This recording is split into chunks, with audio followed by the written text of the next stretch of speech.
This is the most overpowered ICT trading strategy. And what you're looking for is you're looking for fair value gaps. You're looking for bearish fair value gaps above the 10 a.m. You're looking for rejections of bullish fair value gaps below the 10 a.m. So we're using this 10 a.m. Eastern, right? So my entry model is probably the simplest entry model out of all of the creators, right? So you're looking for a fair value gap on the 15-minute time frame.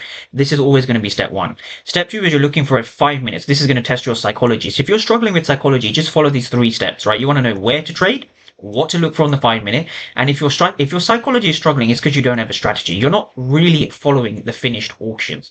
So if we just take a look at this schematic, right, you're looking for price, you're looking for sell-offs above the 10 a.m. Eastern. So if we take this to our overall footprint charts, which is basically what you need for a finished auction, we have a fair value gap here and we have another fair value gap down here. If we take a look at this bearish fair value gap, what we're seeing is we're seeing so many aggressive sellers coming into this area. In fact, we see 32 for 202. So there's significantly higher volume of buyers than there are sellers. There's more aggressive buyers than there are aggressive sellers. Now from here, we have that finished auction, which is 0 for 24, right? The 0 for 24 means the auction has been wiped out. There's no aggressive sellers, but despite that, the market heavily moves down and breaks this candle and breaks this candle, right? So we see buyers failing at a bearish fair value gap.